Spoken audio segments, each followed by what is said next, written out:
Asdi, ya, kalau di dusun kami menyebutnya. Kemudian yang saya hormati Pak Didi dan kawan-kawan lain yang tidak bisa saya sebut satu persatu ya, karena cukup banyak perguruan silat yang hadir hari ini. Pertama, saya ucapkan Assalamualaikum warahmatullahi wabarakatuh. Saya sebetulnya lebih banyak ingin cerita Pak Asdi, karena sebetulnya saya bukan praktisi kuntau sebetulnya, karena praktisi kuntau itu ya Pak Asdi dan Pak Didi sebetulnya. Tetapi saya beberapa kali melakukan kajian tentang kuntau, terutama kuntau yang ada di daerah-daerah di Sumatera Selatan. Termasuk saya lihat baru memang seperti kata Bu Dwi Handayani tadi, Tanjung ini atau Muara ini yang kedua Pak Didi. Yang pertama itu dulu pernah di Musirawas. Jadi di Musirawas pernah dilakukan kajian, dan berarti di sini juga pernah dilakukan kajian tentang kuntau. Ini apa ya? Menurut saya sesuatu yang sangat menarik gitu ya. Kenapa? Pertama,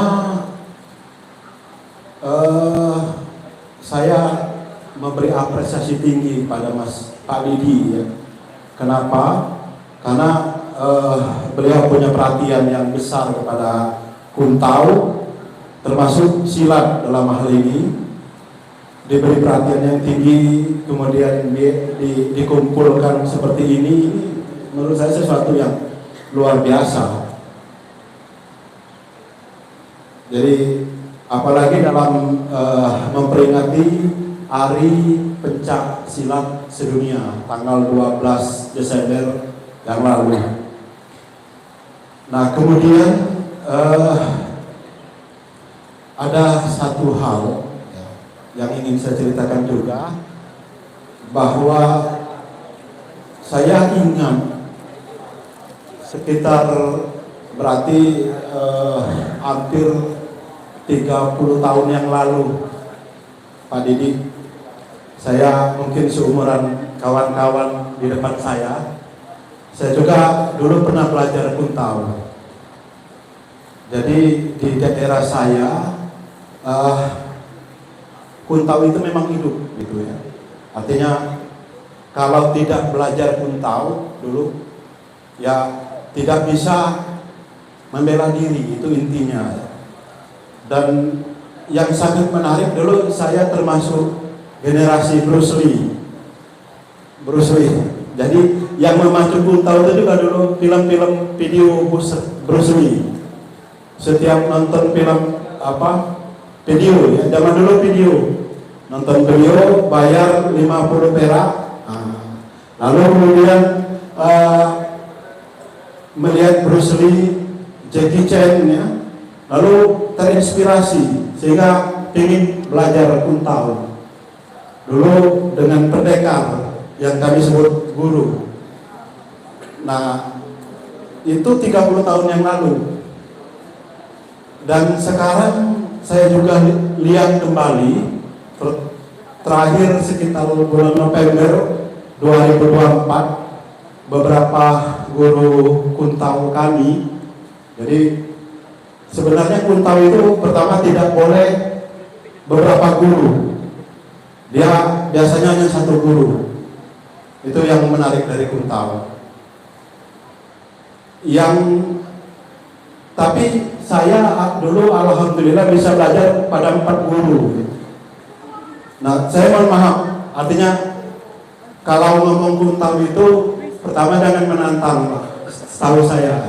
Jadi saya tidak pernah bermaksud menantang, cuma menarasikan ya. Karena saya tahu kalau kuntau Kusumende itu filosofinya, kalau menantang itu kalau dia maju mati, Kalau dia mundur malu, jadi karena jadi pecundang gitu. Kalau yang di Semende ya. Sama seperti di dusun saya juga kayak gitu. Nah biasanya sekarang guru-guru Kuntau itu banyak habis gitu. Ini kendala terbesar. Karena berbeda dengan pencak silat, karate, taekwondo dan sebagainya. Kalau karate, taekwondo, pencak silat dan sebagainya sekarang masuk ke dalam ekstrakurikuler di sekolah. Kalau Kuntau tidak. Yang kedua, Kuntau itu sebetulnya bela diri keluarga dulu sifatnya. Jadi dia betul-betul bela diri keluarga. Kemudian kalau mau meluas lagi dia bela diri broyot. Jadi saya tidak tahu kalau di sini Pak. Kalau di daerah saya namanya sebroyot. Sebroyot itu adik beradik, sepupu, 2 pupu, 3 pupu. Nah itu disebut sebroyot. Nah biasanya Kuntau di daerah saya diajarkan kepada sebroyot ini. Nah kemudian selain itu semarga. Dulu seperti kata Pak Asbi itu ada sistem marga. Nanti kita cerita mengenai sistem marga di Sumatera Selatan. Jadi hanya orang semarga yang bisa belajar Kuntau di daerah itu. Nah tetapi tadi karena sifatnya keluarga atau bela diri keluarga, Kuntau itu masing-masing keluarga berbeda-beda. Jadi walaupun dia satu marga, marga A, keluarga B, keluarga C memiliki Kuntau yang berbeda-beda. Walaupun pada dasarnya beberapa jurusnya dan langkahnya sama, tapi nah ini yang sesuatu yang tidak bisa diajarkan di Kuntau. Kalau pencak silat, karate, taekwondo dan lain-lainnya. Nah, kalau Kuntau salah satu yang membedakannya biasanya diisi. Jadi ada isian. Itu kalau Kuntau. Jadi saya 4 kali belajar Kuntau, cuma satu yang diingatkan nenek saya. Jangan sekali-sekali diisi gitu, Pak Asdi kalau di daerah saya. Daerah saya Pedambaran namanya. Dulu Marga Danau, 10 km dari Kayu Agung. Nah, itu tidak boleh. Jadi nenek saya boleh belajar Kuntau. Kalau di daerah saya juga disebut pencak. Di sini juga disebut silat Kuntau. Tapi beda sebetulnya dengan pencak silat Kuntau itu. Nah, tidak boleh namatkan istilah kami. Boleh belajar Kuntau, tetapi tidak boleh namatkan. Karena biasanya kalau sudah namatkan, sering tadi Pak Amiri bilang itu berkenaan dengan pengetahuan adat, pengetahuan agama dan sebagainya. Tapi ada satu hal yang menarik di Kuntau itu. Kalau sudah namatkan biasanya diisi. Ada yang kebal gitu. Bahkan ada yang bisa menghilang tergantung gurunya. Kalau di daerah saya. Dan biasanya jadi jagoan. Jadi kalau sudah namatkan itu jadinya jagoan. Nonton bola saja kalau ada yang melirik ya, kayak gitu Pak, dilirik kayak gitu. Wah ini nantang gitu. Terus digeret ke belakang kalau di daerah saya. Biasanya kayak gitu. Tapi itu yang namatkan. Bahkan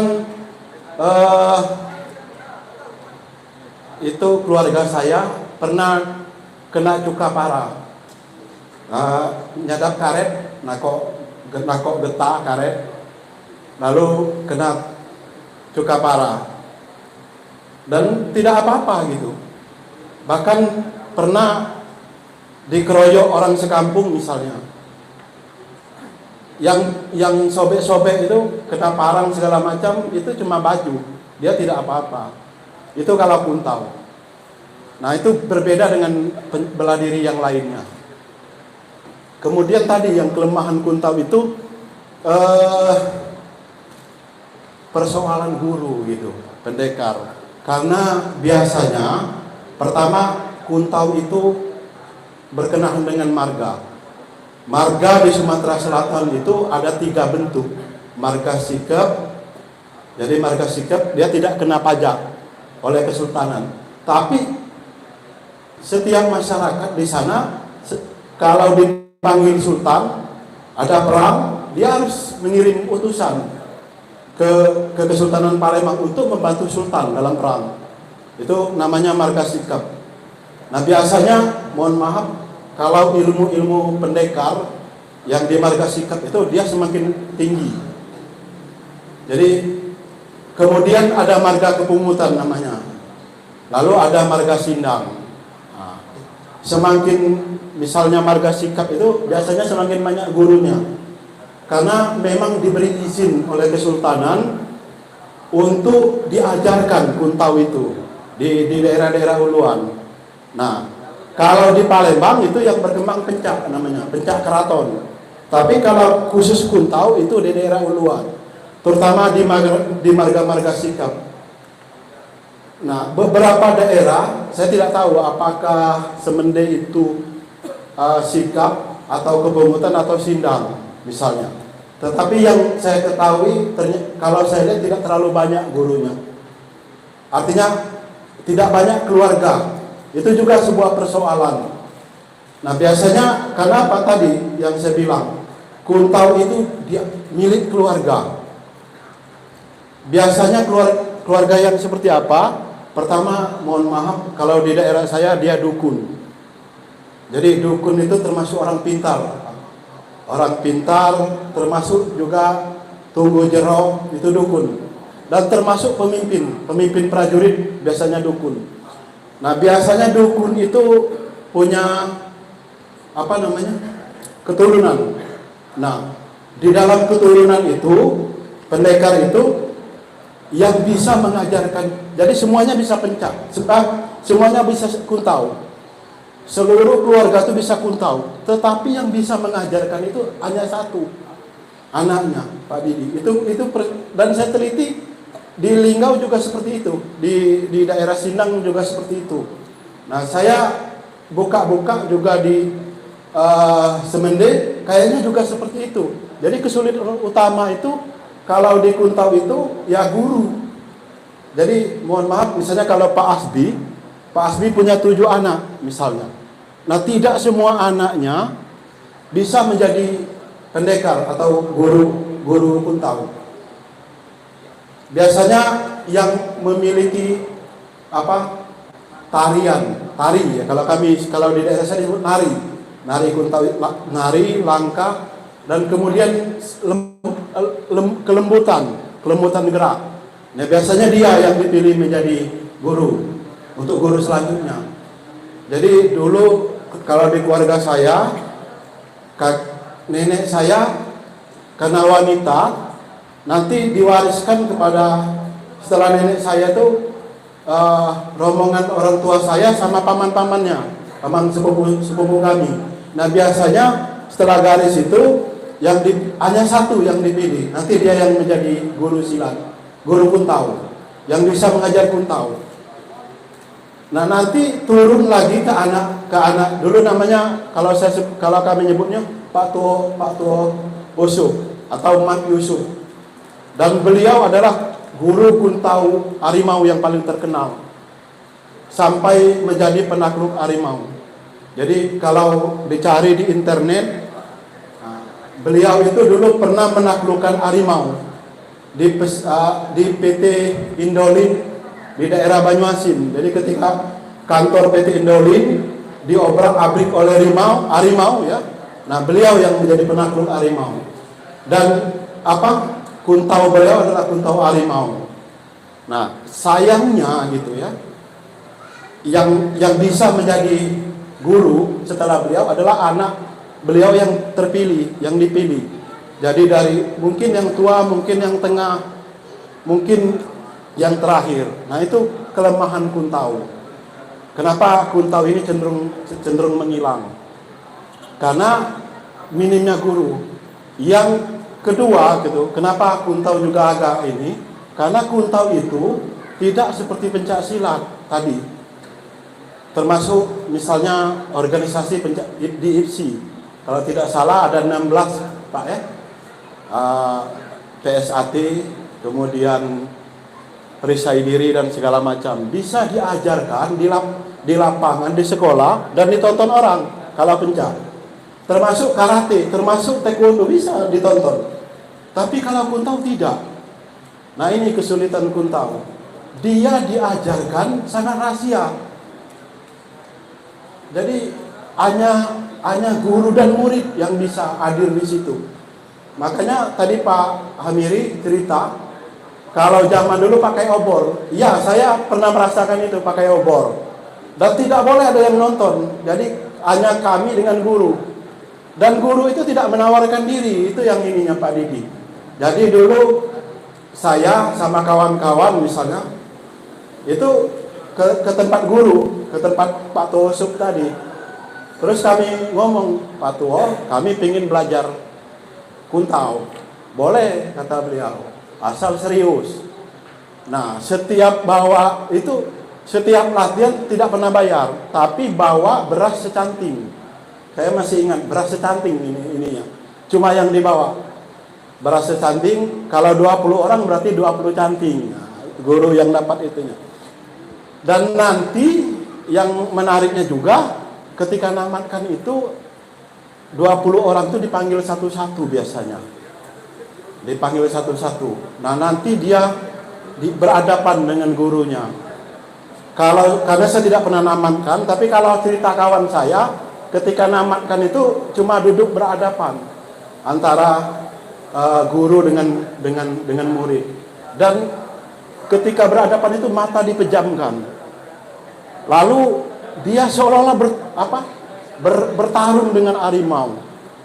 Nah, nanti guru tahu, oh kalau dia ini kayak gini, nanti ilmunya ini gitu, diberi ini isiannya. Oh kalau dia kalah nanti diberi isi ini kayak gitu. Nah itu apa namanya Kuntau. Jadi Kuntau itu kadang-kadang diajarkan sangat rahasia sekali gitu. Dan satu lagi gitu, ilmu Kuntau itu akan angus. Jadi walaupun sudah diisi akan angus. Kalau kita pertama istilahnya berkelahi sesama kawan seperguruan, itu pantangannya kalau yang saya ketahui. Jadi kalau sama-sama mungkin sama seperti pencak ya, pencak silat, tidak boleh seperguruan kan. Seperti film Rita Sugiarto ketika Jackie Sima dengan Mat Solar ya, itu ada filmnya zaman saya. Lagi enak-enak bertarung, kemudian dia karena sama jurus ya. Lalu oh kita sama-sama seperguruan, berhenti gitu. Nah kemudian yang problematik juga Kuntau. Kuntau itu tidak boleh diberitahu. Artinya dia kalau kita belajar Kuntau tidak boleh beritahu kawan kita. Nah kalau zaman sekarang tidak boleh dipublish, Pak. Saya tidak boleh dipublish kecuali tariannya, seperti yang tariannya boleh, langkahnya boleh. Tapi kalau prosesi Kuntau itu tidak boleh. Nah rata-rata 12 langkah kalau tidak salah ya. Ada yang 12 langkah, ada yang 4 langkah, 8 tarian. Tapi sama-sama 12. Dan belajar Kuntau itu lebih lama daripada belajar pencak silat atau karate atau taekwondo. Karena bisa berbulan-bulan tergantung gurunya. Tergantung guru di mana kita belajar Kuntau. Nah oleh karena itu menurut saya itu yang menjadi kelemahan dari Kuntau. Apakah nanti misalnya Kuntau ini bisa dimodifikasi seperti pencak silat atau apa? Nah problematika lainnya kadang-kadang orang tidak bisa membedakan antara Kuntau dengan silat atau pencak silat. Kadang sama-sama ya pencak silat itu dianggap Kuntau. Kuntau itu dianggap pencak silat, padahal sebetulnya berbeda kalau menurut tahap-tahapnya tadi. Kalau Kuntau itu sebetulnya sudah ya, kalau dari pewarisan Kuntau itu sebetulnya pertama ya ada problematik besar. Pertama, tidak ada historiografi tentang Kuntau. Jadi orang jarang menuliskan kuntau itu ya. Berbeda dengan pencak silat.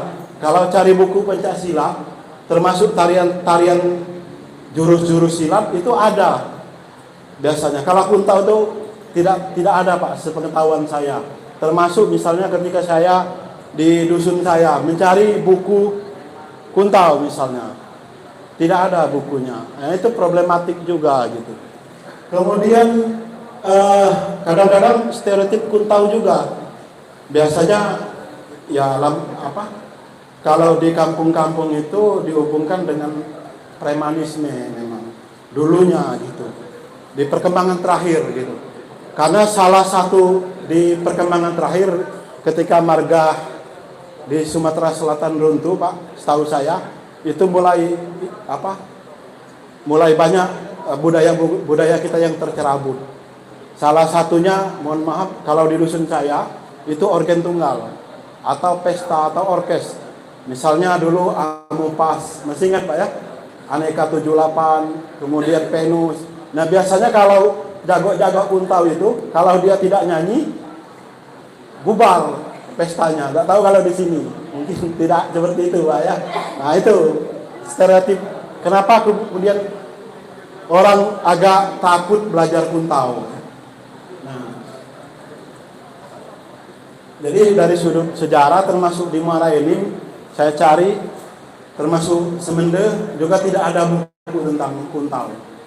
Nah ini juga problematik, mungkin nanti perlu ditulis oleh generasi muda tentang kuntau atau jurus-jurus kuntau. Tapi tadi problematiknya kita dulu harus menghilangkan stereotip dulu ya, bahwa sebenarnya kuntau itu bisa ditulis, bisa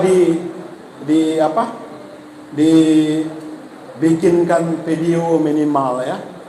Nah, tapi mungkin bagi orang yang tidak belajar kuntau, atau istilah kami walaupun belajar kuntau tapi dia tidak namatkan, boleh sebetulnya.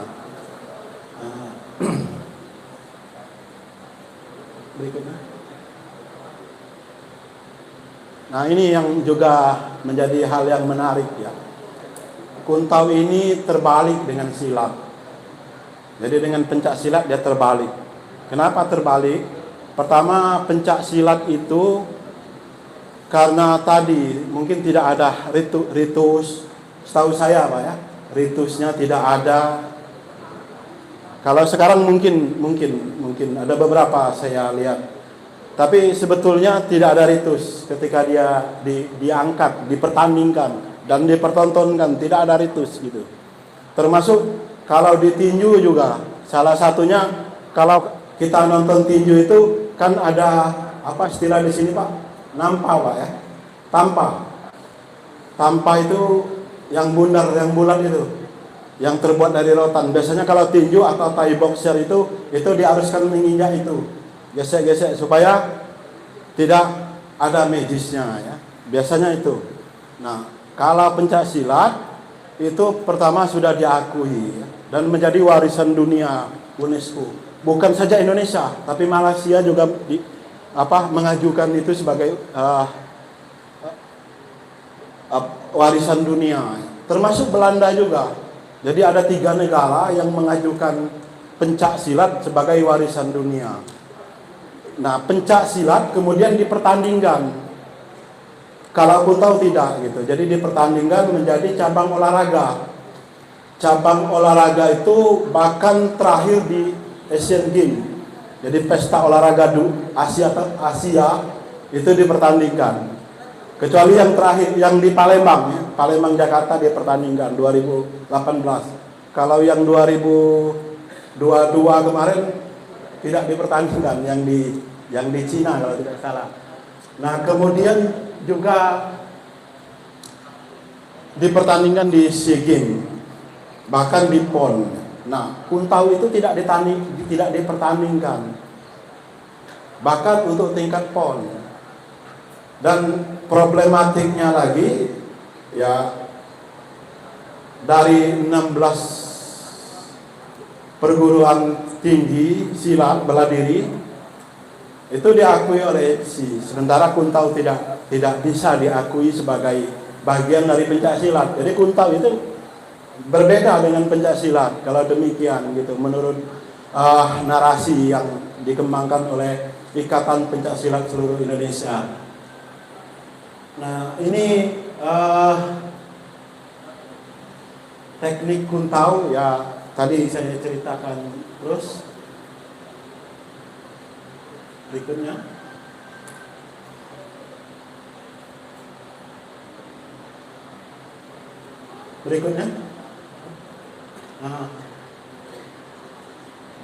nah ini sebetulnya kuntau itu tadi di atasnya kuntau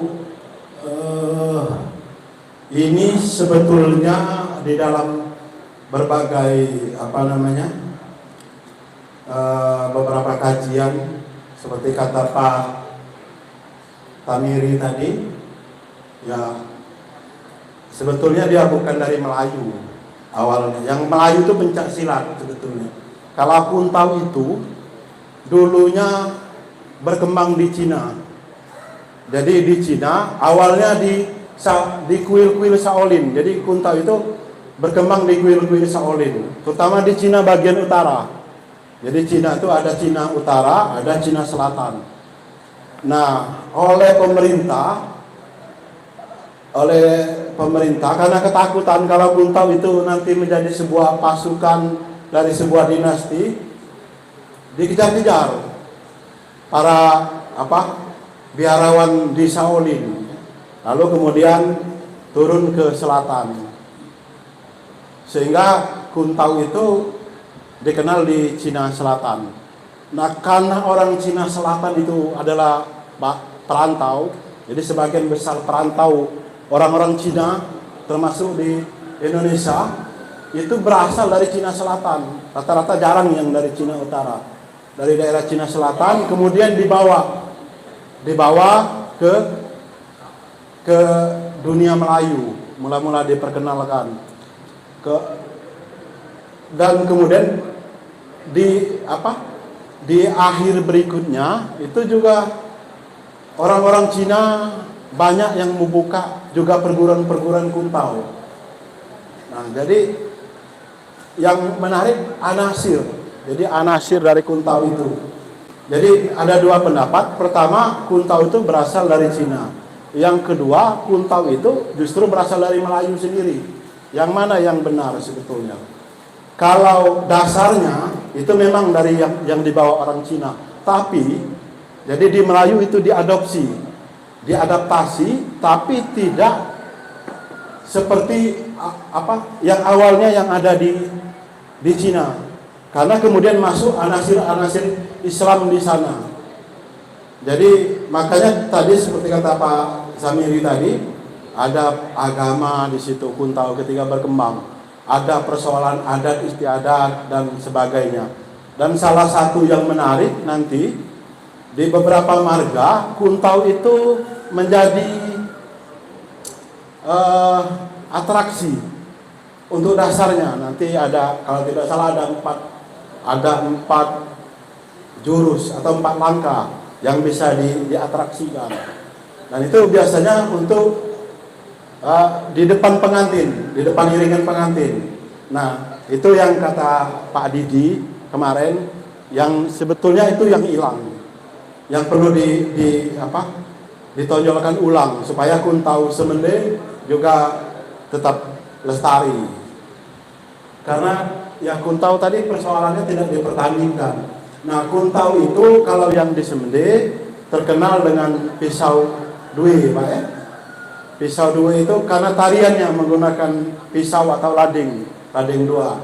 Selain lading ada tombak, kemudian juga ada toya. Nah, kalau di Banyuasin dikenal kuntau sebalik. Kemudian di Lintau ada kuntau lintang. Dan di beberapa daerah Nusantara juga ada, seperti di Dayak ada kuntau Bangkui, di Banjar kuntau Banjar, dan di Sulawesi ada kuntau Bajo. Jadi kata Pak Didi kemarin, kuntau itu kemudian memang berkembang di dalam dunia Melayu. Jadi di kalangan orang-orang Melayu. Nah, kalau di Palembang diperkirakan sudah ada sejak masa Sriwijaya.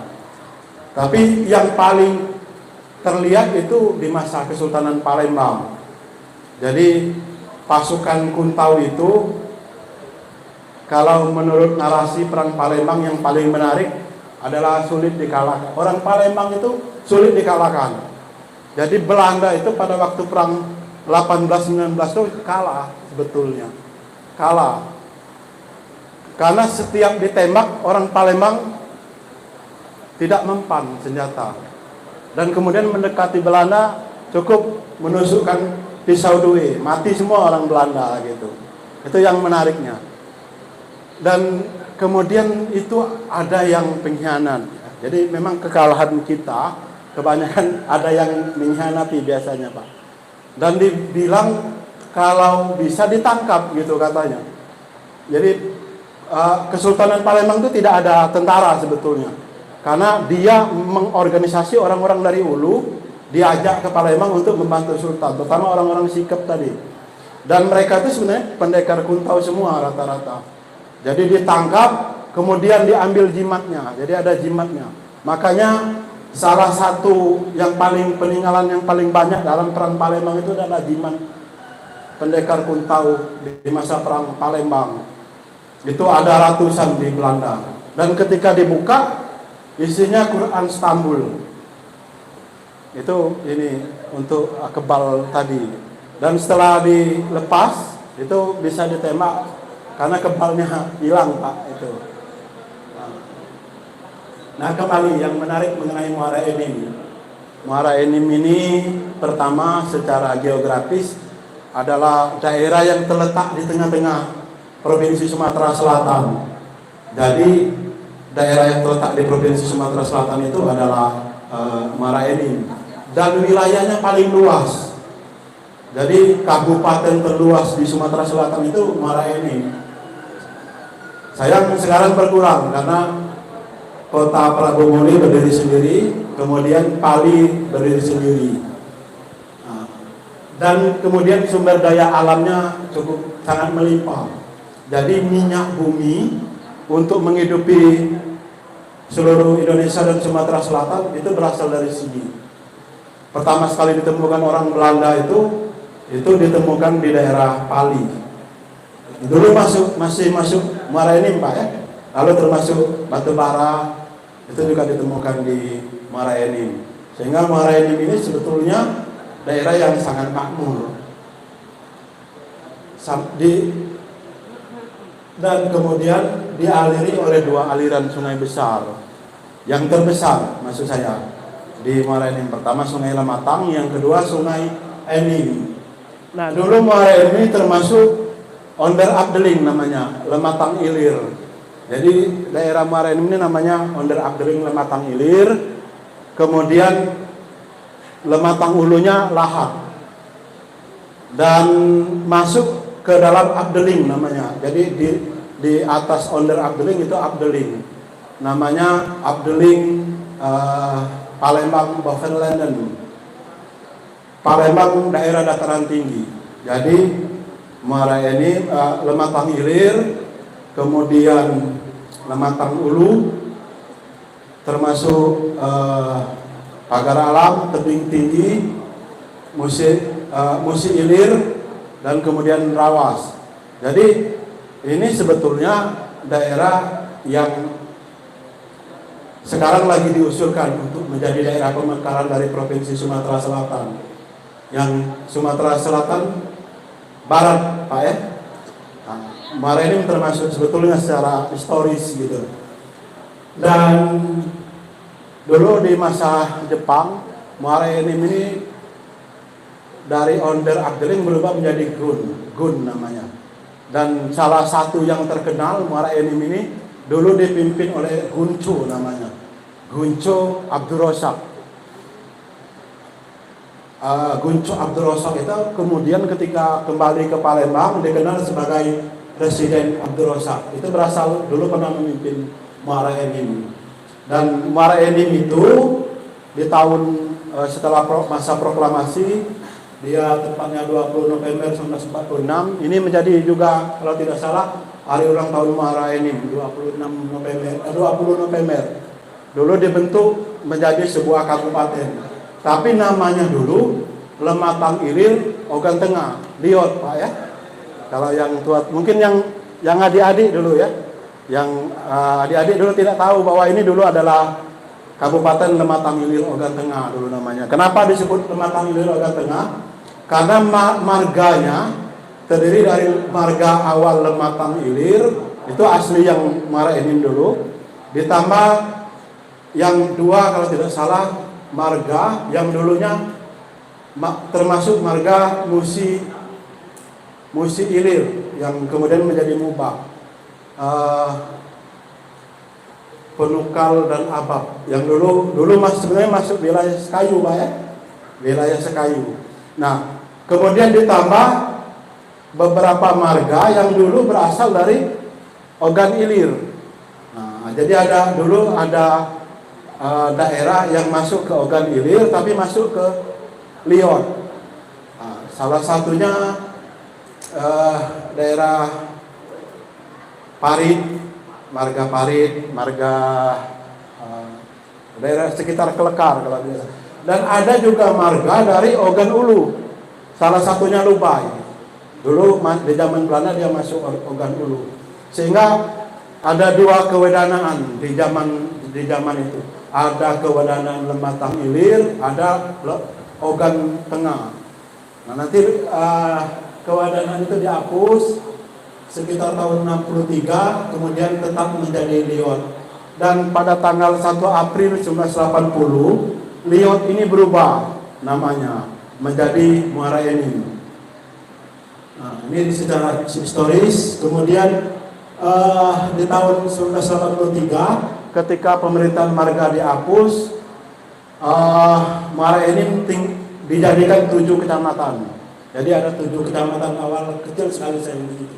Jadi ada beberapa marga di Muara Enim digabung menjadi kecamatan.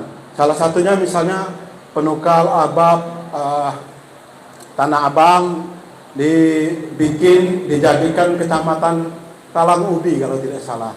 Yang kemudian itu menjadi cikal bakal dari Kabupaten Pali.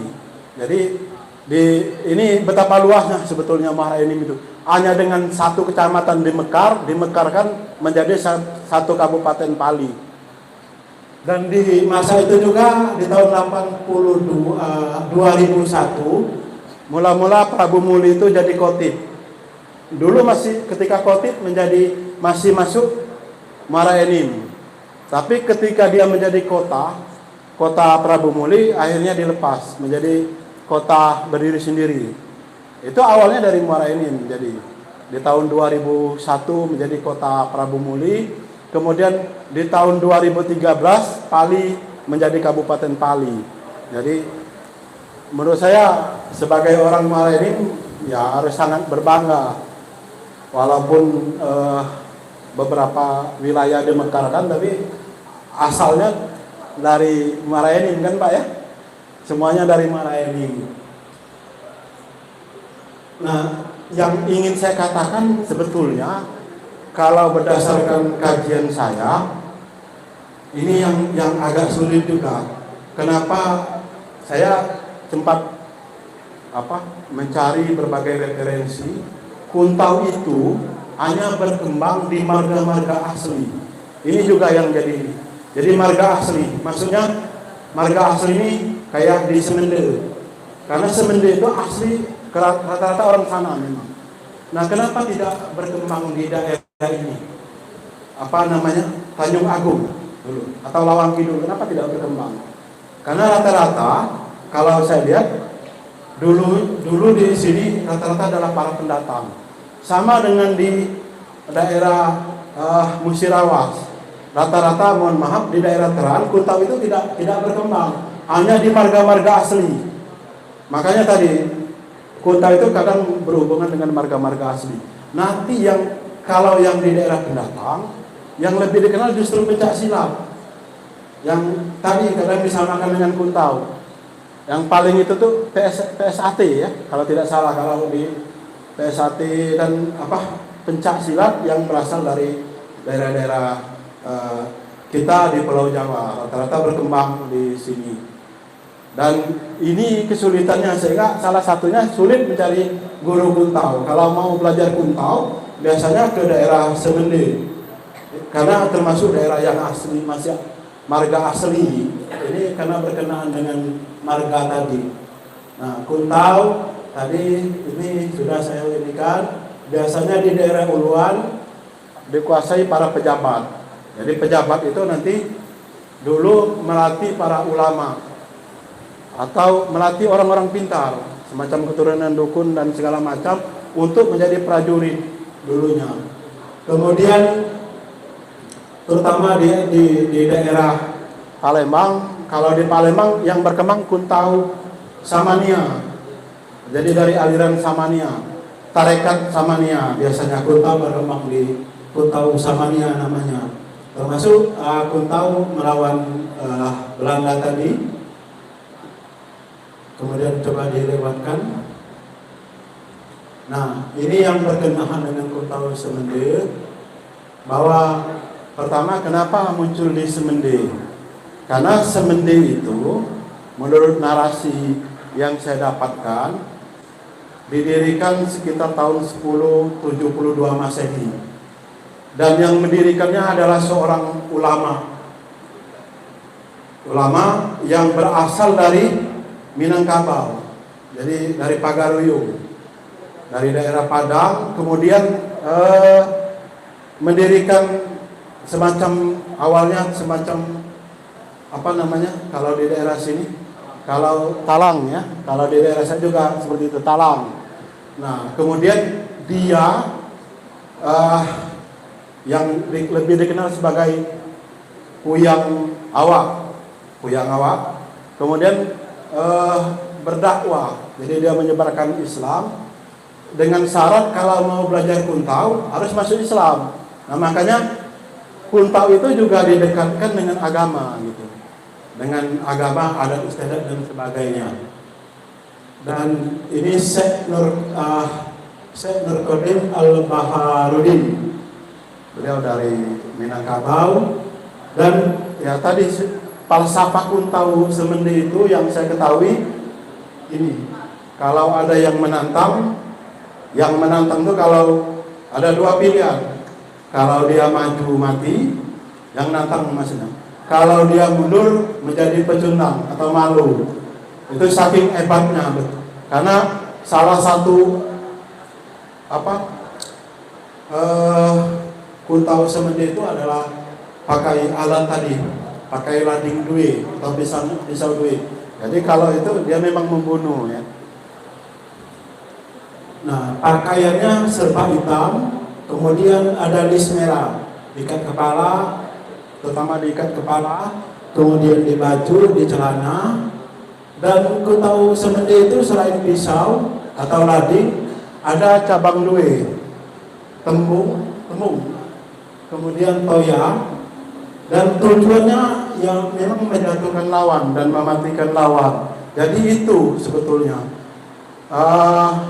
kenapa Kuntau itu sulit dipertandingkan, karena dia betul-betul tujuannya mematikan lawan, paling tidak mengunci.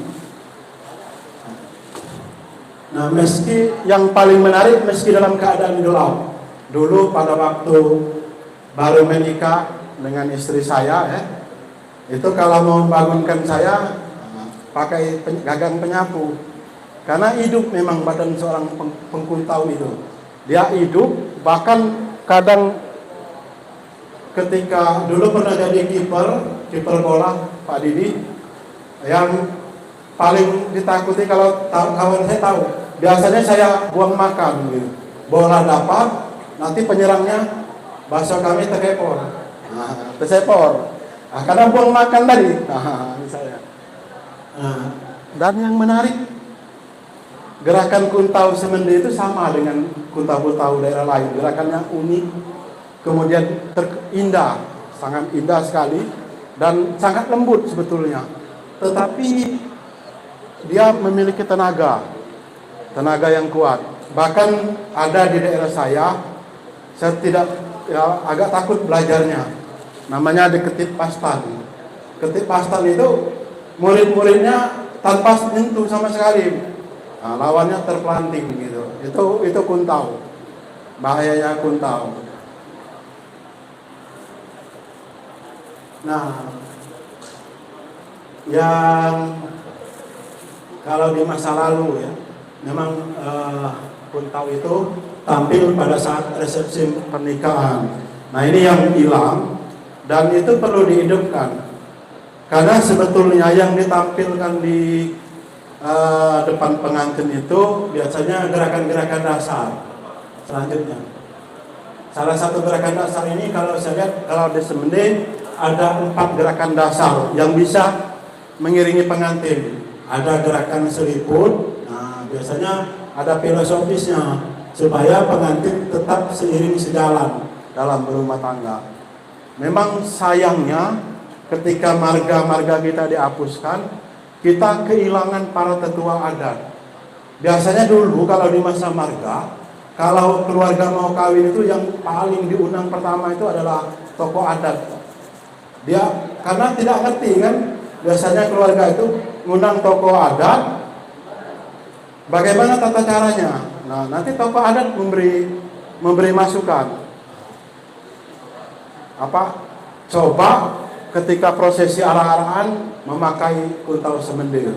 Nah, makanya termasuk saya dan Mang Dayat, kawan-kawan di Palembang itu sekarang sedang berjuang supaya marga di Sumatera Selatan dihidupkan, supaya ketika perkawinan paling tidak orang bertanya dengan tokoh adat, minimal dengan kades tentang tata cara perkawinan. Karena ini sangat luar biasa sebetulnya, gerakan seliput, kuda-kuda, duduk dan merayap sampai gerakan tidur itu punya makna filosofis yang sangat tinggi sekali sebetulnya.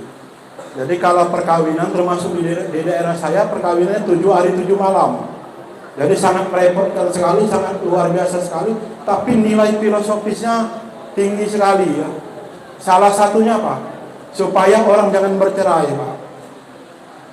Sayang Pak, sudah 7 hari 7 kawin tiba-tiba bercerai gitu kan. Nah, kalau sekarang angka perceraian di daerah saya sudah mulai meninggi. Mungkin karena tidak kawin 7 hari 7 malam, cuma kawin berapa?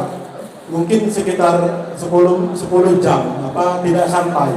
Nah, kalau dulu 7 hari 7 malam, eman-eman Pak mau cerai dengan istri ya.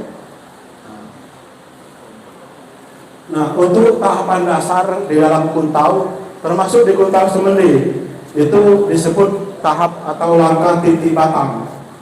Artinya orang yang belajar kuntau itu disuruh meniti kayu sepotong, biasanya kayu sepotong untuk menjaga keseimbangan. Baru kemudian diajarkan langkah-langkah berikutnya, jurus-jurus berikutnya sampai tingkatan 12 tingkatan langkah. Jadi cukup panjang. Kemudian sama seperti kuntau di daerah lain, biasanya cara menangkis serangan. Jadi kuntau itu memang tidak menyerang, dia cuma menangkis. Kalau istilah kami buang makan, atau istilahnya dulu kuntau beru. Kuntau beru itu kalau tidak terlawan lari kan.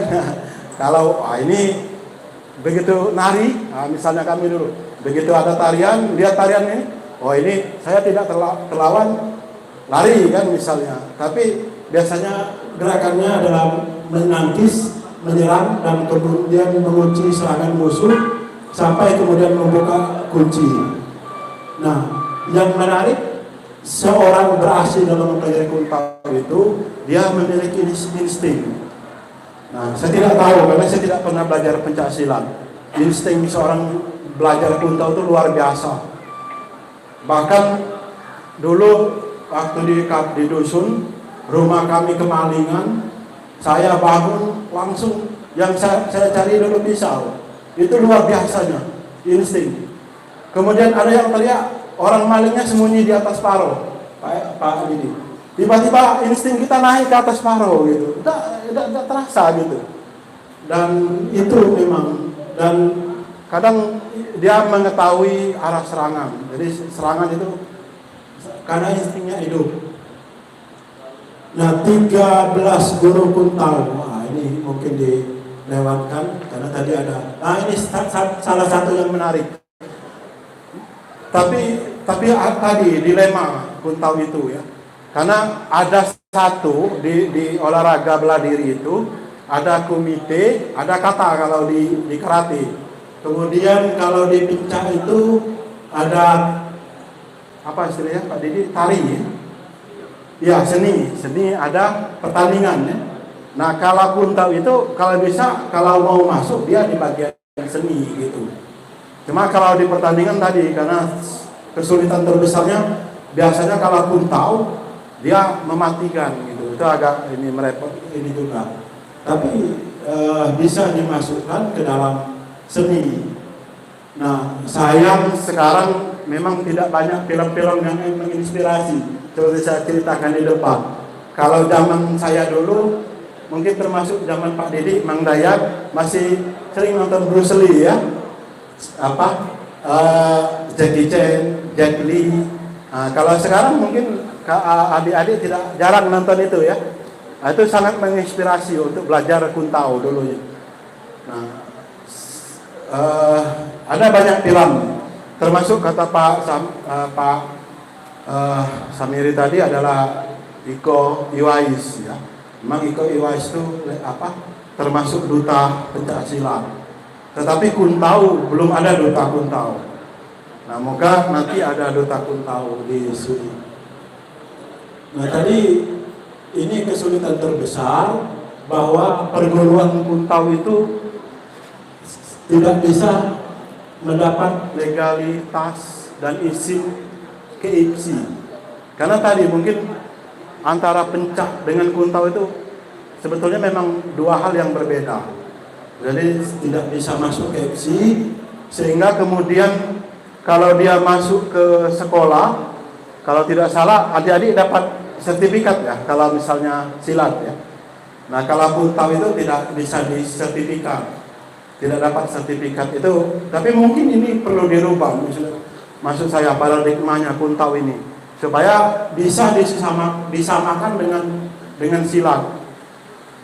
Tapi memang kalau dia disamakan dengan silat agak mirip memang dengan silat. Karena kelebihan Kuntau itu adalah kalau di daerah saya diisi sebetulnya. Cara mengisi, cara menamatkan atau ada ritualnya. Tapi itu kalau untuk maksud olahraga bela diri bisa dihilangkan. Jadi gerakan-gerakan tarian dasarnya yang bisa diajarkan di sekolah dan kemudian bisa disertifikasi. Ini menurut saya harus menjadi perhatian kita bersama. Semoga kelak termasuk Kuntau Semende itu bisa diajarkan di sekolah-sekolah. Jadi anak-anak kita, generasi kita, Bapak Ibu sekalian yang ada di sini, paling tidak punya pengetahuan tentang Kuntau juga. Jangan hanya tahu tentang pencak silat, jangan hanya tahu tentang taekwondo, tentang karate, jujitsu dan sebagainya, sementara tidak tahu sama sekali tentang Kuntau. Mungkin itu yang bisa saya sampaikan. Selebihnya mungkin nanti bisa tanya jawab. Makasih banyak. Assalamualaikum warahmatullahi wabarakatuh.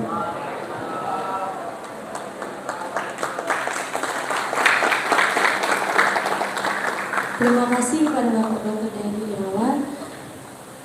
Selanjutnya acara sesi tanya jawab kepada para peserta. Jika ada yang ingin bertanya, silakan angkat tangan.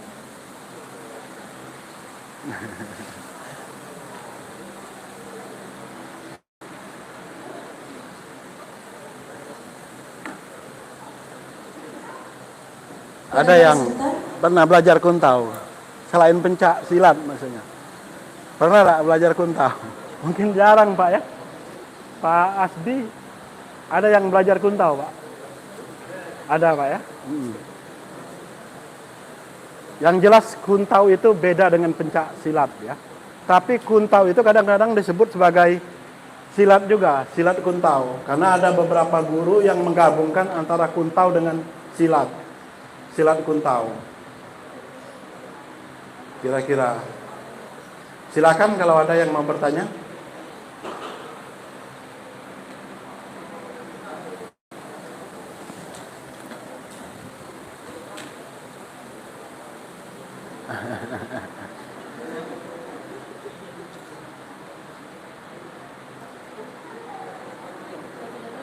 Ya. Hah? Pak tidak dulu bertanya ke mereka. Boleh. Para hadirin, jika tidak ada yang ingin bertanya, maka Bapak Dedi Irawan akan bertanya kepada para peserta.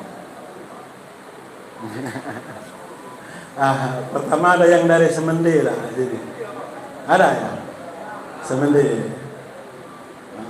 Bisa Kuntau. Kuntau itu bisa ini perempuan sebetulnya. Bahkan di daerah saya itu ada guru Kuntau perempuan. Ada guru Kuntau perempuan. Dan yang menariknya guru Kuntau anaknya, salah satu anaknya dulu kalau di daerah kami itu namanya bebatang. Bebatang itu nebang pohon di hutan. Nebang pohon di hutan itu nanti dijual atau ngambil dari penguasa ATI hutan ya. Nah biasanya anaknya dulu kalau orang pak nebang dengan pala, dia nebang cukup dengan mukul pohon, rubuh pohonnya. Itu kalau Kuntau. Itu anaknya yang Wak Rona kami manggilnya ya. Dan biasanya dulu karena itu pernah dipanggil oleh Pertina Palembang ya, Pertina Sukses untuk dilatih jadi petinju. Waktu latihan banyak yang ini kena ya. Tapi waktu pertandingan ilmunya hilang semua ya. Karena tadi harus menginjak nampak ya, kalau tinju. Nah itu Kuntau ya. Baik, kira-kira Semende itu sering dilekatkan dengan orang Pasema juga ya. Sifatnya perkawinan disebut matriarkat. Ada yang tahu matriarkat itu apa? Matriarkat itu apa? Ikut pihak perempuan. Dan perempuannya disebut apa? Tunggu tubang. Tubang itu apa? Ada yang tahu tubang? Tubang itu semacam anyaman atau bambu yang ditaruh di, kalau tempat masak zaman dulu kan dari kayu, paro api kalau kami. Nah, biasanya ditaruh di situ tubang. Isinya garam, asam, calung, terasi isinya. Itu tubang. Dan artinya harta benda pusaka. Jadi tubang itu artinya penunggu harta pusaka. Jadi semua harta kekayaan orang tua jatuh kepada anak tunggu tubang. Itu artinya apa? Merupakan salah satu suku yang tertua di Sumatera Selatan.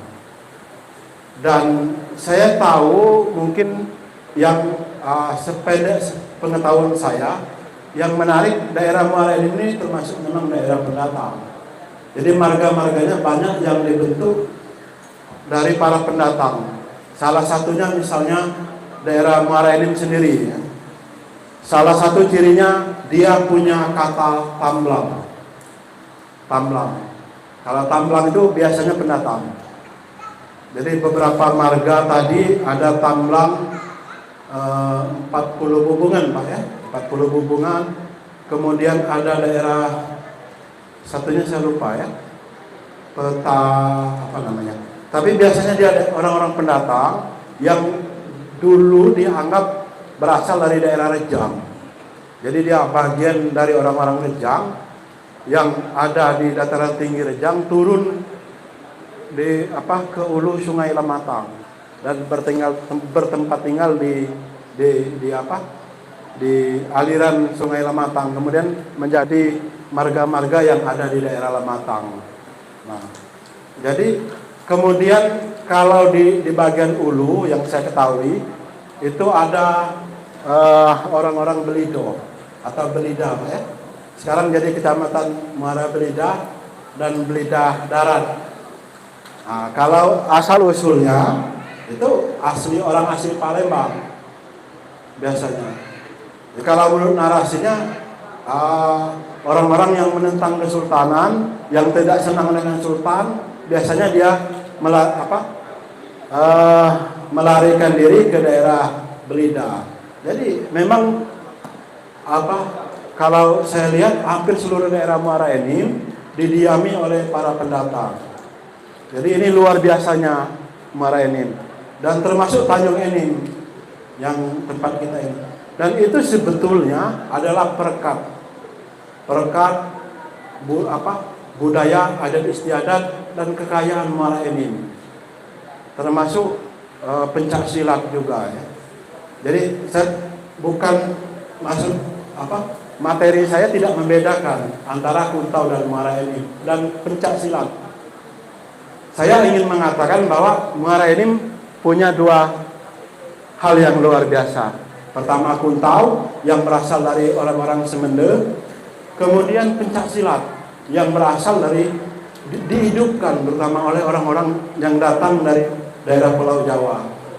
Rata-rata pencak silat di Sumatera Selatan, dalam beberapa tulisan saya misalnya, itu memang dihidupkan oleh masyarakat kita yang datang dari Pulau Jawa.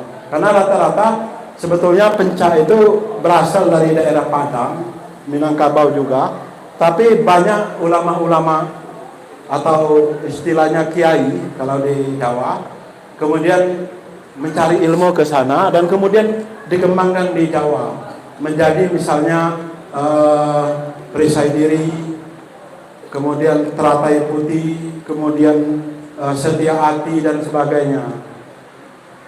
Sehingga sebagai bela diri, sebetulnya yang ingin saya katakan alangkah luar biasanya ketika pencak silat berkembang, Kuntau juga berkembang. Nah, ini harapan kita bersama. Mungkin itu. Jadi mohon maaf kalau ada kekeliruan dalam penyampaian. Sekali lagi saya kembalikan ke moderator. Terima kasih kepada Bapak Irawan atas materi yang telah disampaikan. Semoga materi dapat diterima oleh Bertanya, Komisi 11. itu ada yang Pak Didi, lihat Pak Didi lagi om. Cek. Ya. Baik. Masih semuanya, teman-teman? Kita absen dulu ya. Setelah tadi materi Pak Dedi tadi kita absen dulu dari PSHT. Ini suaranya. Keras. Dari PSHT. Double PSHT.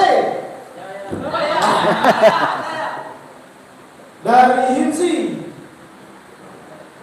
Dari Perisai Diri, dari Persinas Asar, IKSPI, dari Tabak Suci, dari SMI. Oke. Jadi setelah materi dari Pak Dedi tadi, kawan-kawan, kita sedikit banyaknya tahu tentang Kuntau. Jadi kita sebagai praktisi bela diri, khususnya pencak silat, harus tahu budaya di mana kita berada. Oke. Mungkin seperti yang disampaikan Pak Dedi, kalau tidak ada pertanyaan kita bertanya Pak Dedi. Oke. Tapi ini dikasih hadiah, ada hadiahnya. Oke. Yang berani untuk menjawab angkat tangan dulu. Nanti ada pertanyaan. Oke. Kami kasih kesempatan bagi yang mau menjawab pertanyaan Yusuf. Berani dulu. Ya. Ada kopi. Oke, angkat tangannya. Yang Berani menerima tantangan saya? Angkat tangan. Ayo, ayo. Ayo, besar hadiah aja. Oke, kalian berani. Angkat tangannya. Angkat tangan. Ayo. Ada hadiah. Ada hadiah. Tidak disuruh sambung, tidak disuruh sparring. Angkat tangan. Oke, maju. Mas Paki. Maju, maju. Angkat. Ayo, ayo. Maju, maju, maju, maju. Ayo, silakan Mas. Silakan Mas. Di sini dulu, di sini dulu. Oke. Dua lagi. Oke, ayo, dua lagi. Ada hadiah menarik, souvenir menarik dari kami. Ayo. Oke. Maju Mas. Oke, satu lagi. Kami hitung sampai 5, kalau tidak ada kasih dua nilai. Ayo. Cewek. Ayo. 5, 4, 3, 2, Kopi bener. 1. Ayo. Oke. Ya, kita punya plus dulu untuk mas-mas kita. Perkenalan dulu, Mas. Dengan siapa, Mas? Perkenalkan, nama saya Sidik Prasetyo dari PSHT Nolong Kidul. Iya. Oke, Mas Sidik dari PSHT, Mas. Perkenalkan, Mas. Perkenalkan, nama saya Fatih dari Perguruan Persinas Asar di Rawabudin. Tahu sama Mas ini? Jelas. Nah, masih Mas. Oke, dari Mas. Perkenalkan, nama saya Satria Sambung. Saya dari Presiden. Oke, ada pertanyaan yang bisa menjawab, angkat tangan langsung ya. Oke, sebutkan 10 perguruan historis pendiri IPSI. Oke, ayo.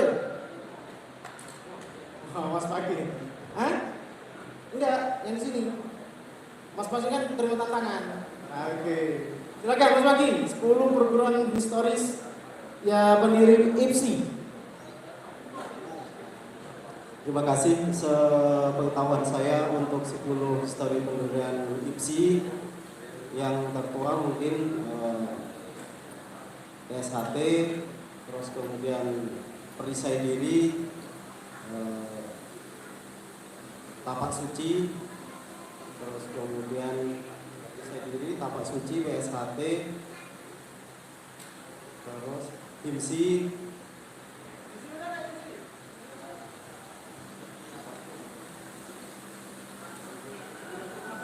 belum, Perisai Diri, Pencak Organisasi, IKSPI belum. Tunas Muda, Cempaka Putih,